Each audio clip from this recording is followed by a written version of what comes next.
On today's show, we talk about heavy trauma. So this is not a show for children. We walk alongside a mom working through unimaginable pain, and I peel back the curtain and let you listen to a conversation between me and my mentor as he coaches me on how I should help this woman. Stay tuned.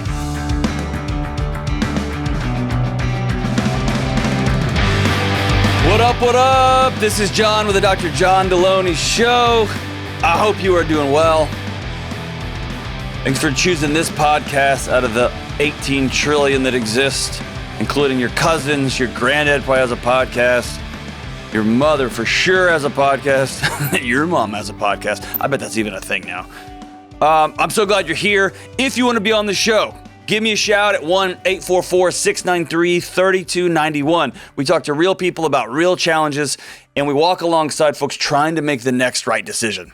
And life is messy and hard. 1-844-693-3291. Mental health, relationships, parenting, marriage, education, whatever is going on in your heart and mind, give us a shout. Or you can go to johndelony.com/show, fill out the form, and it goes to Kelly, and we will get you on the show.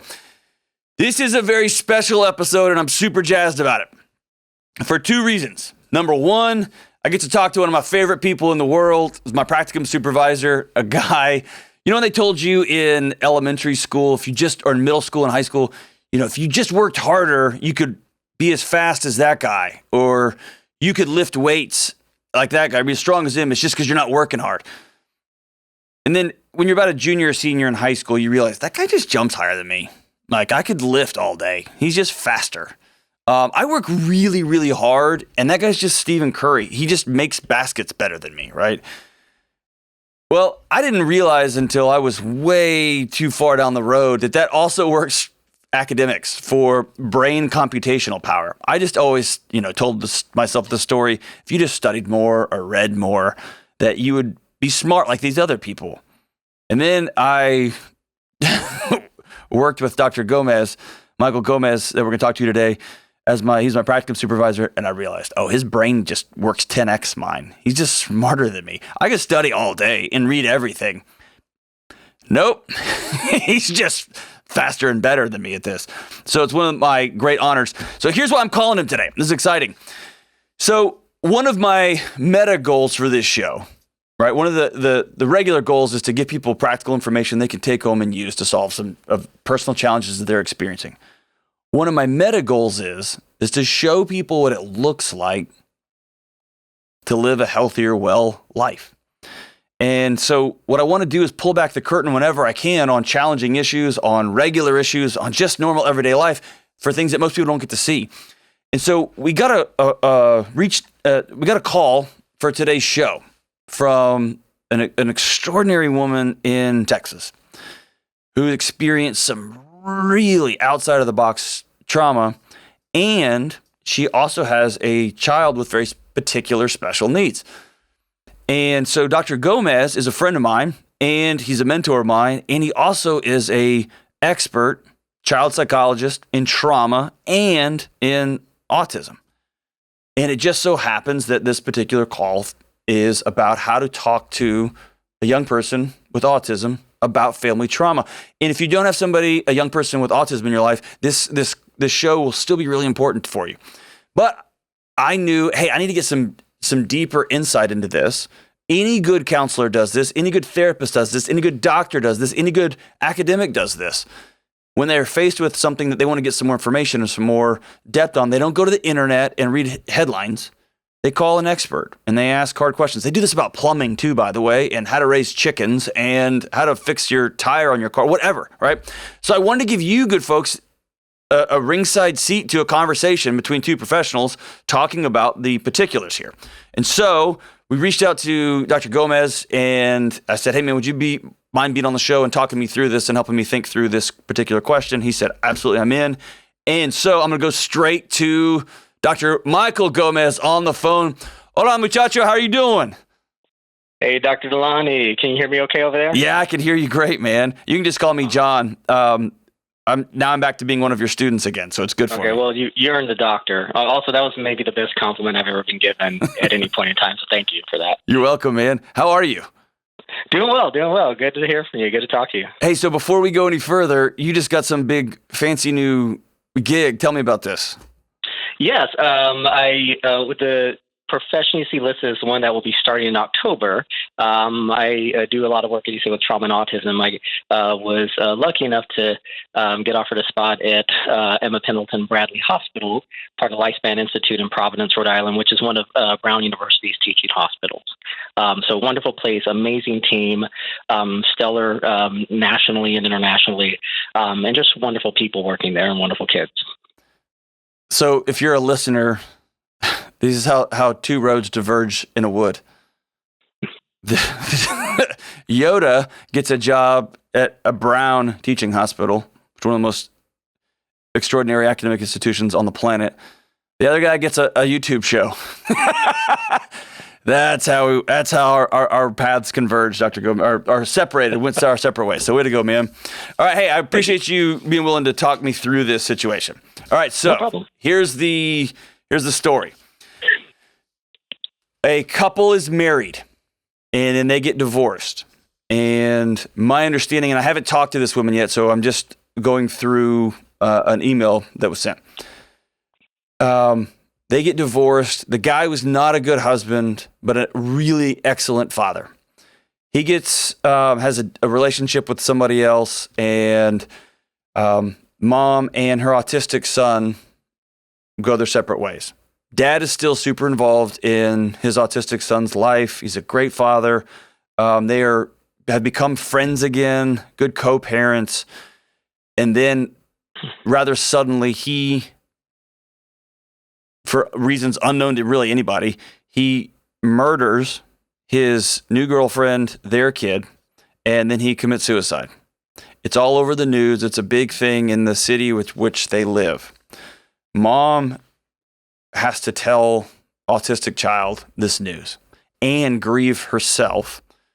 And she did a great job out of the gate talking to her son, saying, "Hey, your dad has passed away. Man, what is the right next step on talking about how he passed away? It's going to be on the news. His friends are going to ask him about it. And by the way, this child who was murdered in this situation was close friends with him." Right. So now he's got this extra thing. His dad took his own life, and dad also murdered one of his friends. And he's a highly functioning autistic young man. So, man, walk me through how we would navigate that conversation, both as a 13-year-old and then as the kid grows up. Absolutely. So a couple of recommendations for both providers, whether it's a therapist, nurse, doctor, talking to the parent, and for the parent, for mom in this scenario. First, I always advise providers, like if you're a counselor talking to a parent, they're going to want you to tell the kid this. And we have to very gently tell them, we will show you how to tell the kid, and we'll walk you through that, but we're not going to do it ourselves. We'll be in the room if you need us to. We'll be on the phone or on the Zoom camera. And a lot of parents, rightly so, get upset. They're like, well, then what am I paying you for? Which is a legitimate question. And so the reason for that is not because we're trying to avoid it as providers, but we're not going to be there when the kid has a nightmare at 2 a.m. We're not going to be there when you're just having Sunday lunch and you ask the kid if he wants ketchup and he says, "Why did daddy shoot?" That's kind of the rhythm it'll happen. And, we want someone that the thing we want to emphasize to parents, the first thing is you are the best person to talk to them. So the meta there is the parents got to have this conversation. Got to walk through what happened. Okay. Yeah. Okay. And now they can seek, just like you said earlier, seek support, seek expertise, practice with a professional, practice with a friend, a colleague, and we encourage them to do that. Okay. However, we don't want to kind of give outsource the conversation, basically. There you go. All right. So what is mom has already done? Man, she did it great. She got beneath eye level. She with her autistic son. She communicated dad has passed away. They grieved that together. It was really remarkable. And now, what's the follow-up conversation to say, hey, here's actually what all went down? Yeah, I want to also highlight what you just said, which is that in and of itself is a huge victory and strength for mom. Yeah. Because, like you said, she is in her own grieving process and her own confusion and sadness and anger and fear. And she's putting that, like, I'm in this pain, but I have to worry about my little boy here. Yeah. And So that in itself, we want to kind of touch base on, especially as providers, saying, hey, you have that conversation. Yep. The other ones you'll be able to have too. If you got through that one, you're going to get through the other ones. Okay. And repetitively kind of let mom know that. Okay. That first one is usually the harder one, even if it may not be the most difficult one, which I think applies in this case where your daddy passed away and that was hard in and of itself. Now she has to explain some more of the details for him. But emphasizing that you've already done it. You already kind of ripped some of the Band-Aid off. So you can do this again. Okay. We're just going to give you some extra tools. Excellent. Okay. So walk us through the hard stuff here. Sure. So a couple of rules that I give caregivers is first, less is more. Okay. So, and I talk about micro conversations. So we don't. We also do a similar move when we talk about sex and sexuality with kids. Mm-hmm. We're not a fan of the talk, like the 2-hour talk that traumatized most of us. I'm from Texas. That's right. I got the talk. I still have nightmares. So we want, like, when they're little, like, here's the name of your private parts. Right. Okay, they're growing up. Why does she have different private parts? Well, and those are very short conversations. So a lot of parents will want to kind of just blah, and rightly so, but we want them to give them information and then check. And so a lot of times when I'm coaching parents to how to do this, so I want to tell you, Billy, exactly how your father died. Mm-hmm. Okay. I told you he passed away. And I also advise parents to give kids as many options as they can within these conversations. So the next question would be, do you want to know how he died? Okay. And nope. Okay. And then she can ask later, maybe like not necessarily that day, but next week or a couple of months. Now, the only time I kind of shorten the options is kind of this scenario where he's going to see it. So with that particular question, I would say your daddy passed away in a way that's on the news, and you might see it or might read about it. So I really want to tell you what happened. But even then, you can give options. Would you like to talk now? Would you like to talk on the weekend? Would you like to talk tonight? And like, we're going to do it. It's just how you get to decide how. And it's almost conscious discipline. Like I'm going to give you a set of options and you get to choose.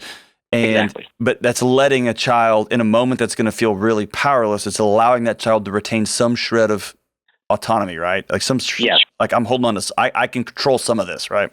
Yes. Okay. There's I don't know if you're familiar with the comedian Patton Oswalt. His wife wrote about the Golden State Killer, and she passed away. She died pretty suddenly. Mm-hmm. And he was telling an anecdote about, and as a psychologist, I thought the teacher who gave him this advice was brilliant, because this is what we would give advice to for a family, which is, she said, don't tell her in the dark. Give her a choice. And so he took her to a park. They had a wonderful morning. And then at lunchtime, he basically told her what happened. Mm-hmm. And he told her but that was, unlike this mom, that was their first conversation about that. She had passed away the day before, overnight. The kid was at, like, I guess, an in-laws or something, but giving her options about what she wanted to hear, where she wanted to hear it, how much she wanted to hear. And one thing I do, especially with kids who have trauma, who have any kind of, who are not neurotypical, is I use a 1 to 10 scale. And if they have trouble with numbers, we do like little, middle, big. But I usually say, we're going to have a tough conversation, Billy. So I want to make sure that if it's uncomfortable, that I know that. But if it's painful, like you feel like something's snapping, I know that. Okay. So it's a 1 to 10 scale. 1 means you're totally calm, fine. 5 is, it's a little tough, but I'm okay. And 10 is, I'm going to break down. I'm going to start crying or yelling or shut down. And so can we agree that if you get to 7 or 8, that you let me know, and that we'll take a break, and then we'll finish up at a different time. Awesome. So take your time. And you hear me tell that parents because when I work in like an ER or an ICU, and the mom has to tell them, hey, kid died, your brother died. I'll say, take your time, slow it down. You have time. Right. Even if they may not objectively have that time. In the moment, I want them to go slower, not faster. Gotcha. And so in the past, you and I have talked extensively. So we're leading up to the moment when it will say, your daddy died by suicide. Mm-hmm. It's as clear as it can be and simple and direct. Am I on the right track there? Yes. And I always check, not just with kids with who have trauma, but also kids with FAS, autism, intellectual disability, our current name for what used to be called mental retardation. Have you heard that word before? Yeah. Suicide, Billy? What does that mean? What does it mean? What do you think? And some of the responses are interesting. So like I had a family where the kid's like, oh no, it means they killed themselves. And it was like an 8-year-old, like, wow, that's pretty out where you learned that. And said anything else it means. It's a very important follow-up. Oh, it means my dad's in hell. Wait a second. Okay. Let's, and which also signals to me as a psychologist, and now I need to get the chaplain in here. Gotcha. This is kind of a little bit above my pay grade. Now it's it's gone theological on us. Okay. Yes. And what about the follow-up, which would that be a moment to put a period at the end of that sentence and then to circle back and say, when somebody we wouldn't want somebody to wait until somebody at school pops up and says, hey, your dad killed so-and-so, your friend. You'd want to have that at the same time? Or would you want to have some space between those conversations? It kind of depends on the kid and the scenario. For this scenario, it sounds like there's an imminence, and so the conversations will have to probably occur kind of with shorter gaps. Okay. But a gap is good? A gap is good. And a gap can be like 10 minutes to basically have the kid down regulate. Yep. So you're at a 9. Yep. Let's take a second. Let's go play with our dog, and come back in, and we'll talk a little bit more later. Okay. And give me the verbiage you would pass along to let somebody know that their dad took the life of their friend. And for parents, I say, what language do you think they would understand? Let's workshop that. Okay. And I would have them generate it. Because especially with kids now, with kind of neurotypical kids who have trauma, I can usually give them language. And the language is based on development. And the very short version of this, which I know you understand this, but just for the audience, I distinguish kind of between 3 levels of the child development within kids, like, young kids to 18. First one for your kind of toddlers, maybe first graders, second graders, is egocentric, which means the definition is A plus B equals me. And I know a lot of politicians that still have that. I was going to say it's 5-year-olds and some 40-year-old men, but that's not the point, John. So the next stage up is kind of your mid to late elementary into junior high, which is concrete. A plus B equals C. Mm-hmm. And one activity one of my mentors taught me was, right now, look around your physical area. Just look around really briefly, and audience, do this too. And if you don't see it, it is not a causal factor. And so a good example is like a 4th grader, 2 girls are laughing, and the kid thinks that, oh, they're laughing at me. Well, the kid may be living in a very violent household with a lot of arguing, and so he's not connecting it. For him, a causal thing is they're laughing at me, so it must be they're mad at me. So he's not making the connection from home to school, but he sees the 2 girls laughing at a joke they told each other, so it has to be the reason for his distress. Gotcha. And then the last one is A plus B equals Y, abstract reasoning.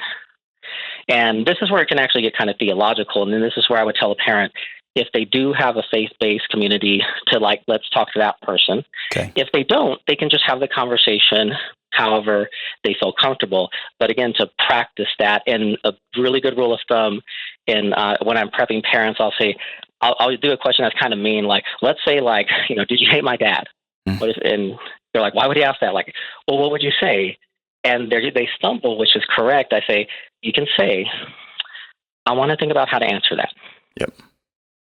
And can we talk about it later? Can mom get some time? Because mom also is entitled to her time just like her son is. There you go. Yeah, I need to take some space. Mom's got boundaries too, right? Yes.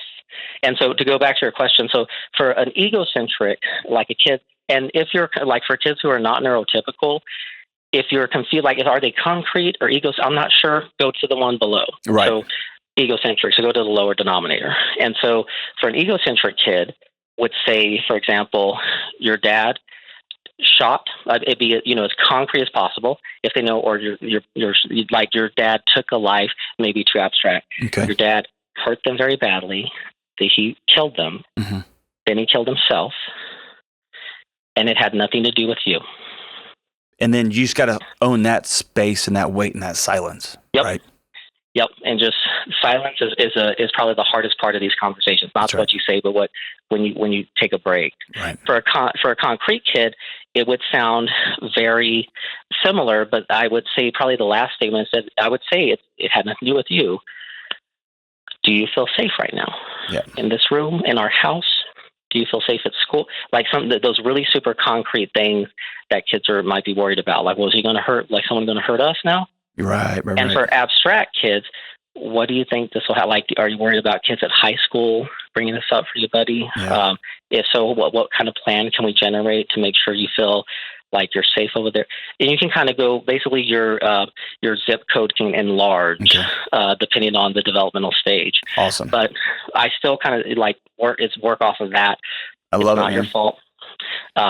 Concrete and then abstract. And again, you can tell the kid, we can check in tonight or tomorrow morning. If you have questions, just let mom know. So one last question here. We'll keep it real quick. Is one of the most common tools I give folks in this situation is to write a letter to the person who died by suicide, to write a letter to the person who died in a car wreck.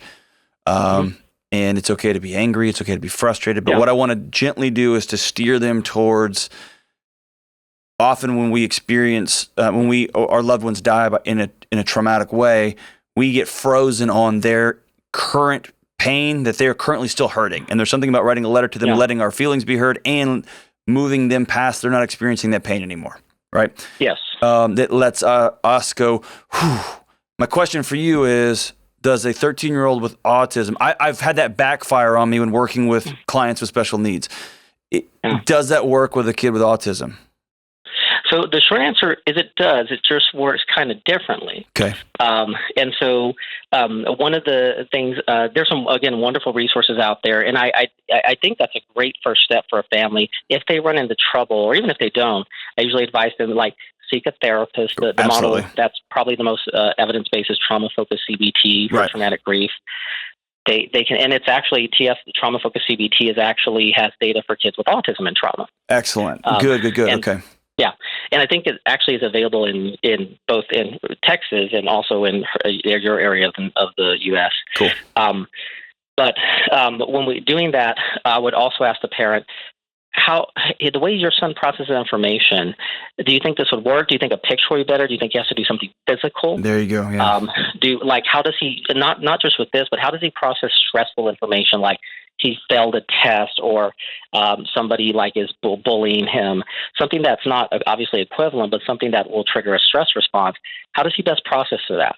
And we're going to mirror that stress response in this situation too, and I'm going to make it available to him. Awesome. So it's like, well, he likes writing stories. Like, so one kid loved writing stories about Marvel superheroes. He just he'd fill up journals of them. That was how he coped with stressors. Yep. And so when he was in foster care, that was kind of our go-to for him when, if something like, well, the placement didn't work out or court got extended or you got to go testify, we'd say, hey, do you need a write, buddy? And so that would be his thing. Awesome. I had another kid, hated writing. He wanted to do something more physical, more sensory. And so okay, let's get you in our motor room. We'll have you bounce around there for a bit. We'll have a conversation. I like it how you call it a motor room. That's where I think my wife wishes I had a motor room. Awesome. They're great. Yeah. And so mom knows her kid, and that's what we keep telling them is, your kid better than anyone on the planet. Love it. And so how does he usually process stressful information? Awesome. Well, hey, dude, I got to run. Sure. You are an absolute saint. And so I'm grateful for you for giving up your time. And at your hourly rate, that was probably about $11,000 just now. So grateful for you. I wish. And you'll come see me in Nashville here soon, and I look forward to hanging out. But, dude, I'm grateful for you, Dr. Gomez. Thank you so much, man. Likewise, Dr. Delony. You take care over there and keep doing the good work over there, okay? I appreciate you, man. All right. So, hey, to the listeners, we're back. And I'm going to take a quick break.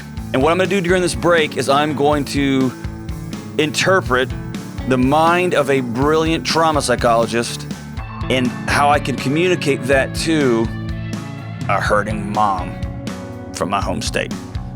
We'll be right back.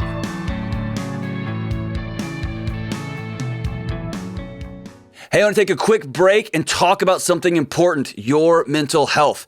If you cannot find an in-person counselor in your area or you can't afford one, I've got a solution.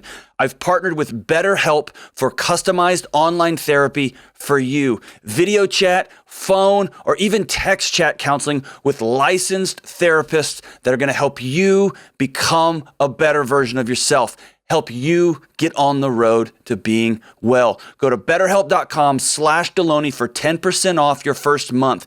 This is less expensive than traditional therapy, and you're worth it. BetterHelp.com/Delony. Take care of yourself. Start today. All right, so now it's time to go to Hannah in South Texas. Hannah, how in the world are you? I'm doing well, Dr. John. How are you? I'm doing all right. So I hear from Kelly that you have a lot going on in your world. just a bit.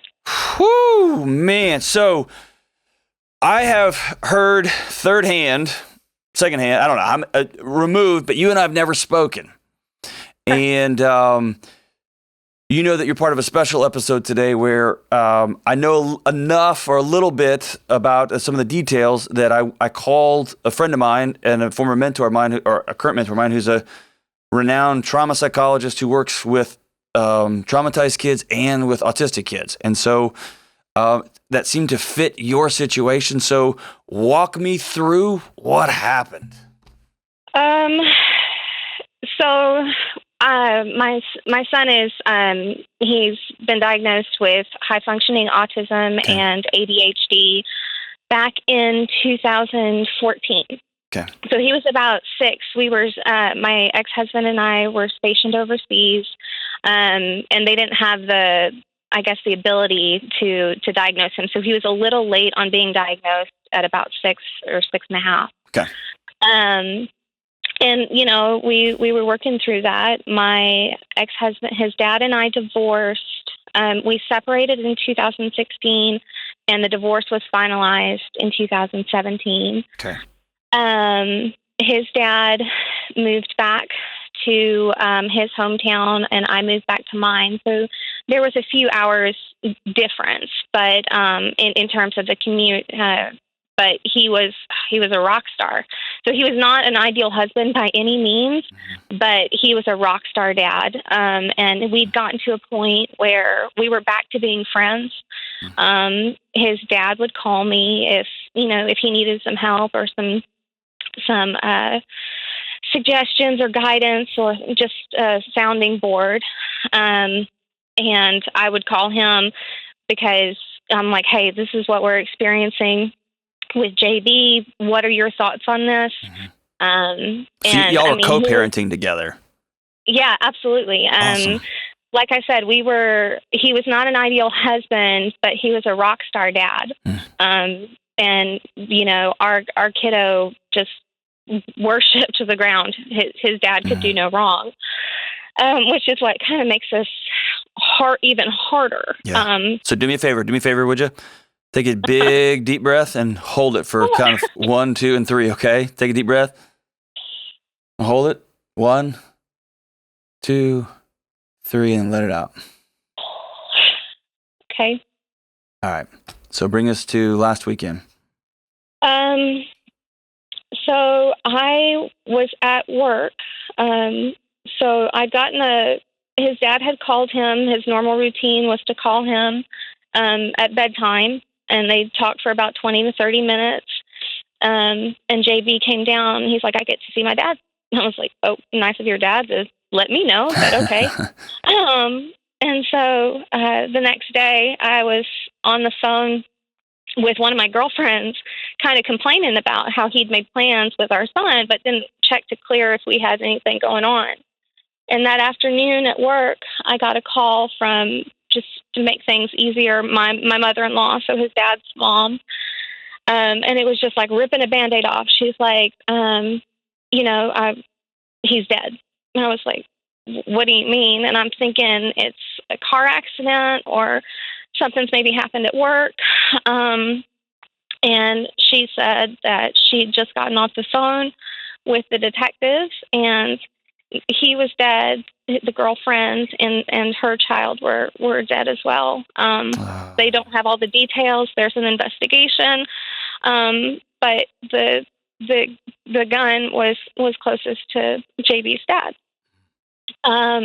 So I called. I've remarried, and I called my husband, who is a police officer, and he was on shift, and I said, I just got this call. I don't know what to do. And he said, I'm getting off a shift at this. So I avoided going home. Like I needed to get all of, like, process it and try and figure it out. My husband came home and I was like, I'm still not ready. Can you take him out for burgers? Yep. Just give me time. And the whole time they were gone, I was Googling, how do you tell your son, that his dad's dead or whatever. Oh man. Yeah. Were you alone at this time? No, my boss, I called my boss and my boss was like, you're not driving. I'm coming back and I'm going to take you home. My mom came to my house, so she was with me. And it was still kind of one of those, everything's in shock. Right. And I remembered a few weeks back, I'd listened to an episode where you had said, get below the child's eye level, which isn't hard because my kid towers over me anyway. But I had him sit on the couch and I got on the floor and I said, I talked to your grandma today and your dad's dead. And he was just like, what? No. And I was like, and I'm just sitting there and I'm choking up and holding back tears. I thought that I've had all afternoon to rehearse this. I've got this down. This is going to be fine. I can be clinical about it. And it didn't work. Yeah. The minute he started saying no, I broke down. Can I interrupt real quick? Yeah. I'm so glad it wasn't clinical. Yeah. A great gift you gave yourself and your son was a shared moment of humanity. And sometimes as parents, we want to make that Band-Aid, we want to tear that thing off perfect in one rip. And man, grief isn't like a Band-Aid, right? And so I'm actually relieved that happened that way. And that y'all got to share that. However awful and horrible, that moment will become a stake in the ground for both of y'all to heal together. And so I'm glad that happened that way. So you broke down and... I broke down. JB started asking questions. By this point, there had been articles, coming out, and I was starting to get messages and phone calls, and I just said, we don't know. It was an accident. That's all I could. I don't want to be the one to take that hero worship away from him. And I, unfortunately, we were good with it's an accident. And then one of the ways that JB kind of self-soothes is he plays music and sings along to the lyrics. So he had my phone and he was doing, I guess, karaoke, pacing and stimming in the backyard. And my mother, God bless her, sent an article that said, confirms, see, sorry. And so, of course, when you post a link, it kind of gives a little blurb, and the headline was that. And so, he comes in and he's like, I thought you said this. How did it happen? What? And I was like, I don't have details, buddy. That article, I don't know what grandma's sending, and so I'm now trying to trap between a rock and a hard place of, I've never lied to our son. I've been, so long as age-appropriate conversations go, I've been very forthcoming and everything. But now I'm just like, what do I do?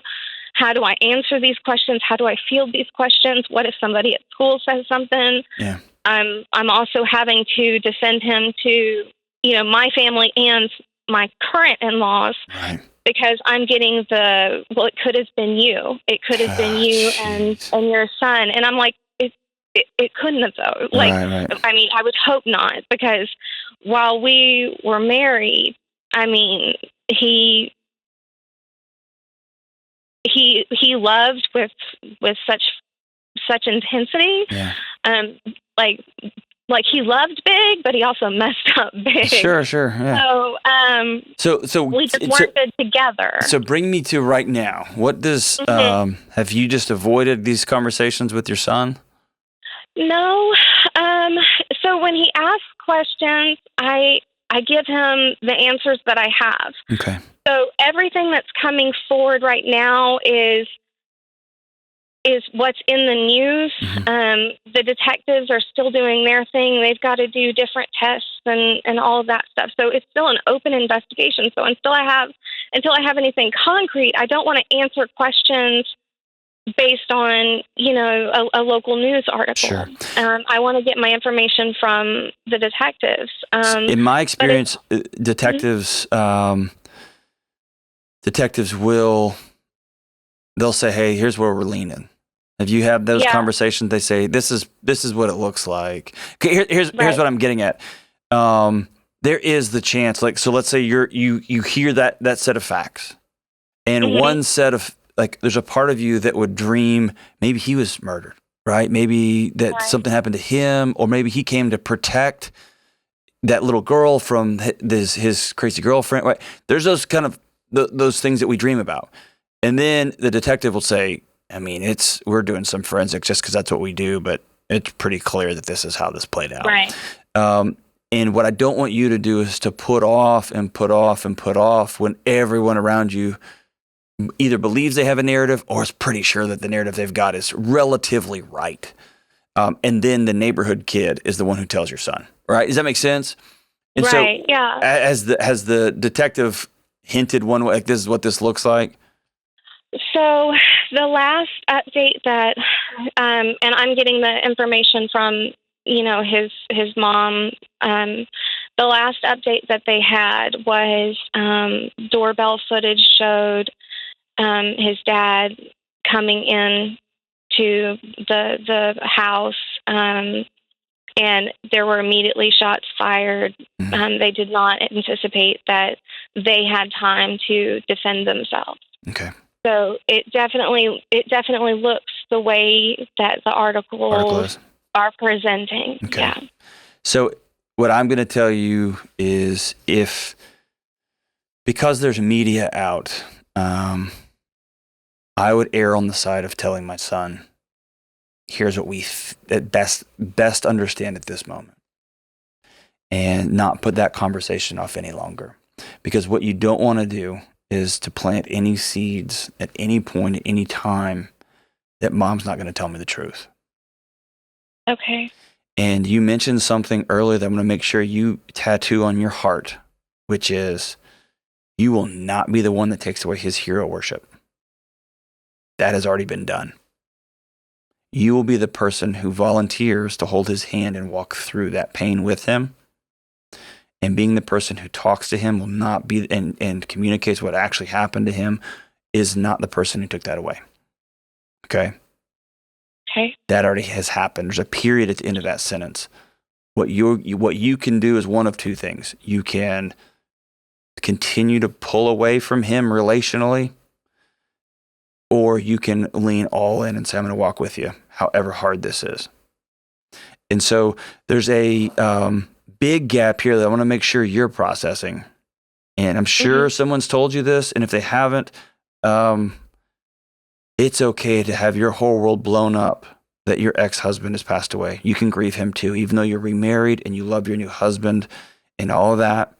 This guy's a part of you. You created life together. You created memories together. Y'all were overseas together. It's okay to be devastated. Okay? Yeah. Yeah. And my husband has given me that space. Good. I mean, I've laid on his chest, bawling my eyes out. Good. And I told him when I came home that day, I walked up to him and I said, I need you to understand I'm going to cry. I'm going to grieve. I don't want you to think that means that I love him or miss him. Yeah. I didn't want to. I wanted him to know that it wasn't out of disrespect for him or our marriage or the love that we have. But I was with him, I was with our son's dad for a third of my life. Yeah, he's a part of you. He's part of you. That's right. Yeah, and he gave me this perfectly imperfect child. Right. And, honey, he's perfect, baby. He's perfect. I was like, he is. So, and for everything. And I've put my husband through the ringer with all of my, crazy trees and all that good jazz. And he's also a rock star. That's and awesome. He leans in and Good for you. Good for him. What a stud.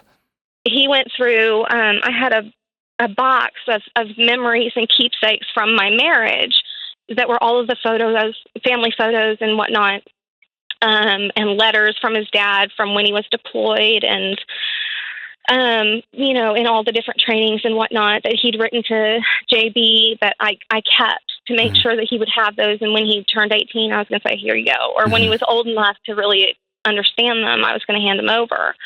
So that night when we were explaining it, I went out, took him out to the garage, and I pulled everything out, and we just had letters and pictures and memorabilia just kind of thrown all over the place so he could see it. That's and awesome. My husband took some of those pictures, and he brought them upstairs in his room, and he's like, where do you want them? And he started putting pictures of his dad and family photos and stuff in his room, because he's like, your dad's always going to be there. We love you. We're here for you, and we'll give you the answers as we get them. So. Awesome. Wow, you're in a pretty remarkable place. And so, and as a part of this call, I think Kelly let you know, I met with a mentor of mine, like I said, who's an expert in this. And so you'll be able to go back, and we'll send you a recording of his recommendations. He's infinitely more brilliant than me. He's an X-Acto knife, and I tend to be a little bit of a sledgehammer. But a couple of things to keep in mind as you move forward. One is, less is more. Be very clear. Your daddy died, and he died by suicide. Best we know is your daddy died by suicide. Are you doing okay? And that silence, that weight of just saying that with a period at the end of it, do you know what suicide means? Let your son tell you back what he understands about that. Dig into that. Dr. Gomez told a story about an 8-year-old saying, yeah, that means that they killed themselves. And you say, yeah. Anything else? And then the child responded with, yeah, and that means now they're burning in hell, right? And it was, whoa, let's stop right there. So we're going to have that discussion, right? So let him speak to it. And you also know the things that your son uses. So it may be that you're going to play some music, the music that soothes him. A number of young folks with autism have very particular self-soothing behaviors, right? And it may be that you set that up for him and let him know, hey, we're going to have a hard conversation about, we got some information about your daddy that I'm going to pass along to you, okay? Always checking in. Do you feel safe now? You are safe right now. Nobody's going to hurt you, not here. Letting him know that he's okay now. And then moving to what I think will be the next hardest part here is, and we don't know why, but it appears that daddy killed your friend too. And letting that have a period at the end of it. And that might ultimately be, we're going to write a letter to dad, and we don't have answers to those questions. He didn't leave a note. We don't know why. We know that he really, really loved you. And we know that he was not well, that he was really not well at the end of this, at the end of his life. And these moments are scary and they are heartbreaking, but I'm here, your stepdad's here, and we are going to rally around you. And this will be a really difficult season for your family, but I want your son to see you hurting too, because that's going to make him feel less crazy. Okay. Give him permission to ask you questions whenever they pop up, and they're going to come up at really weird, inopportune times, right? And I would strongly recommend Dr. Gomez. He was one of the founders of the TFCBT, Trauma-Focused Cognitive Behavioral Therapy. There are some great practitioners in Texas, and I would look for one in your local area or online. TFCBT is the acronym for it. And they will walk you through a very stepwise program. You do this, then we do this, and then we do this. And we teach young people behaviors on how to process and feel that trauma. Okay. And I want you to make sure you're getting the help you need to this whole area, this whole season. If somebody calls you and says, well, that could have been, say, we are done with this conversation, and if this continues, I'm going to hang up on you. Because it didn't, and we're moving on. Is that... You hear me there? Draw a firm boundary there. Yeah. Nobody's going to be planting these what if garbage seeds in your mind. That doesn't benefit anybody.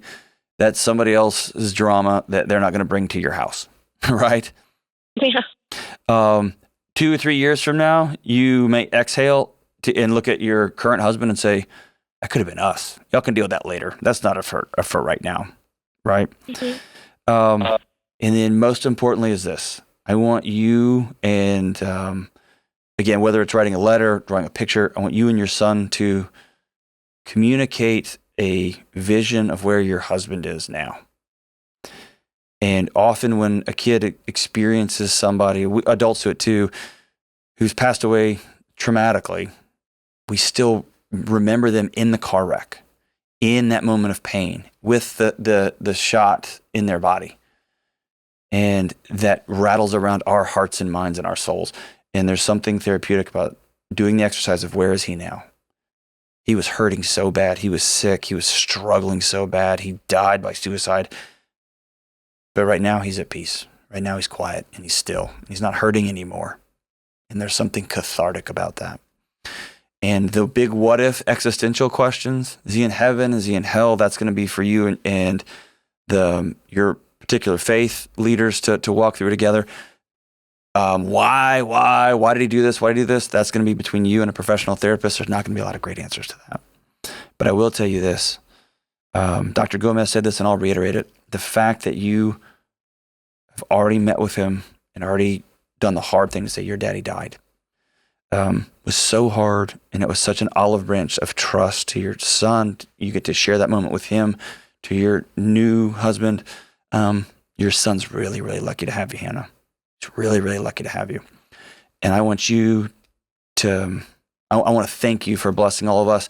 Very, very, very few of us will experience what you experienced. It's trauma on top of trauma on top of trauma. And it's going to end up in the news, and your son's going to get harassed about it at school. It's a big thing. It's one of those before and after moments for you and your family and community. Most of us won't experience that, but all of us will experience hard conversations with our kids.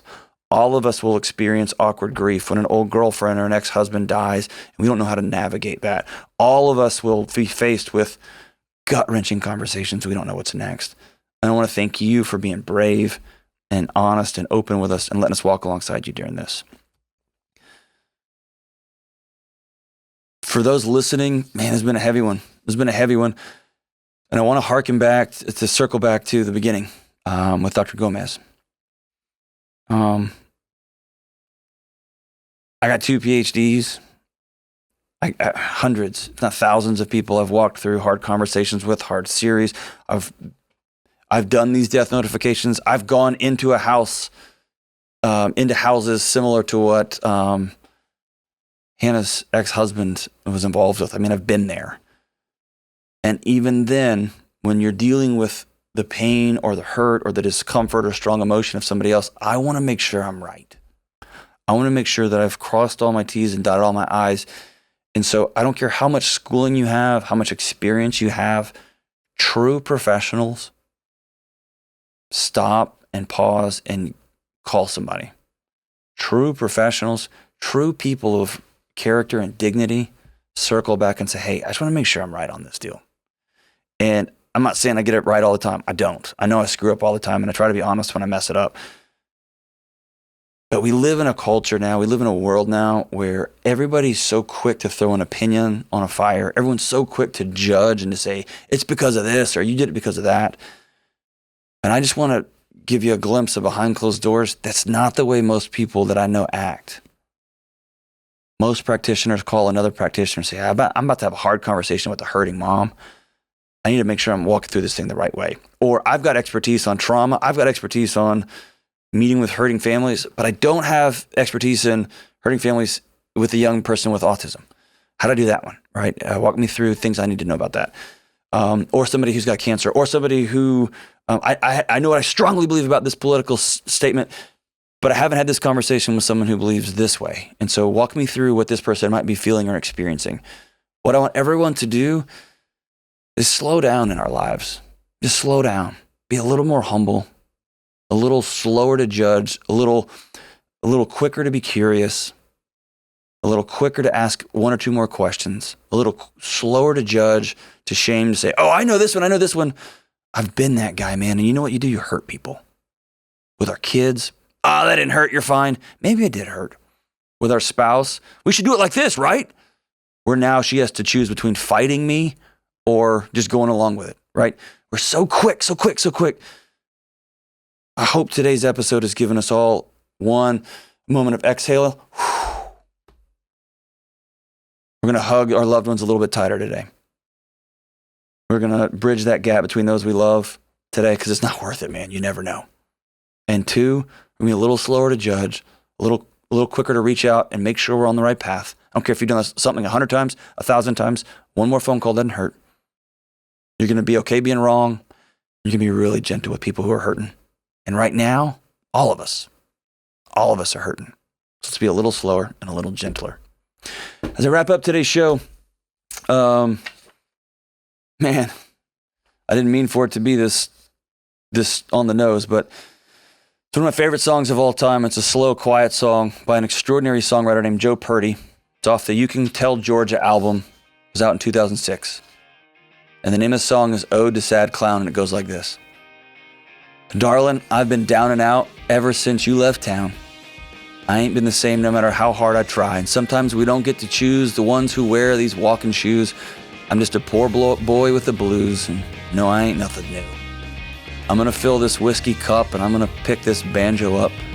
I'm going to play with the tragedies and singing good time harmonies and be right, don't you let me down. Play that one called Sad Clown. You know, the ones about me. I've been thinking about leaving town. Thanks for being with us today. This has been the Dr. John Delony Show.